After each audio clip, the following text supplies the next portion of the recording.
Imagine this. A comedian dares to poke at the powerful, utters words that sting the sanctimonious elite, and poof, his voice vanishes from the airwaves. Not in some authoritarian backwaters, mind you, but in the gleaming heart of American democracy. Jimmy Kimmel, that sharp-tongued host of late-night lampoonery, is taken off air indefinitely. For what?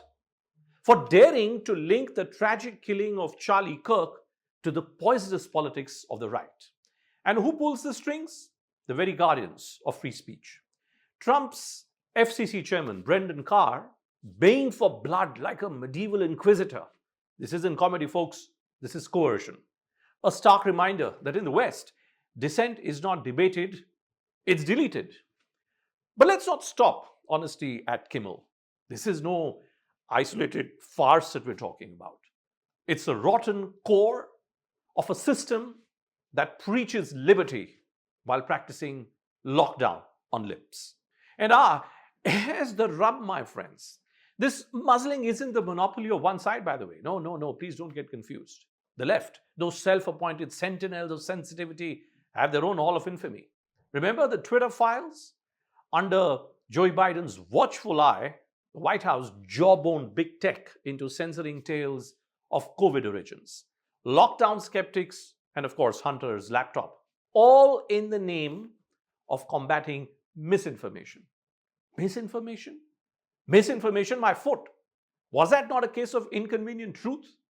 James Damore, that Google engineer, pens a memo questioning diversity dogma, and what happens? He's sacked faster than you can say cancel culture.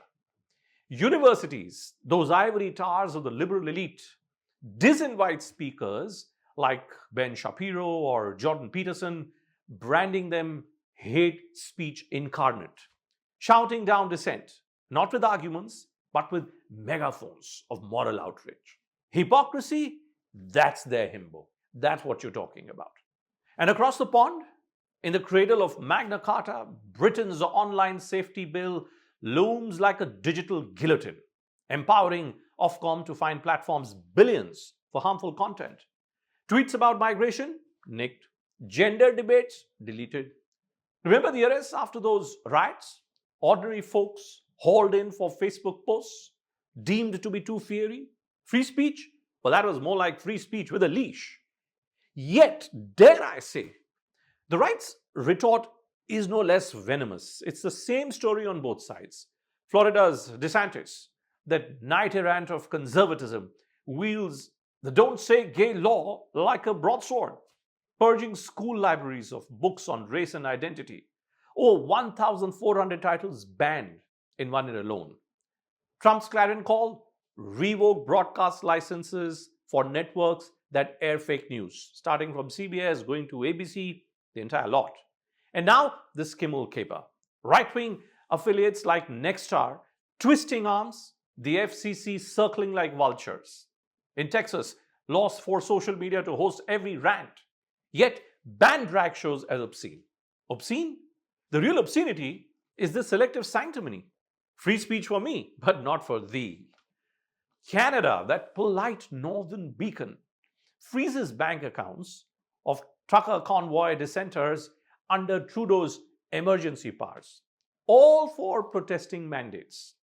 France, Macron's regime slaps fines on journalists probing yellow vest fury.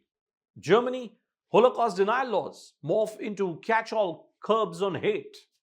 These advanced democracies, folks, advanced in artifice perhaps, but clearly they're crumbling in candor.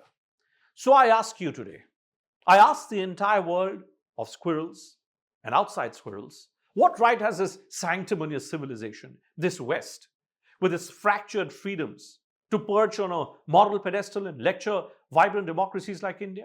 Us, with our raucous press, our cacophony of views, our unyielding spirit against colonial ghosts?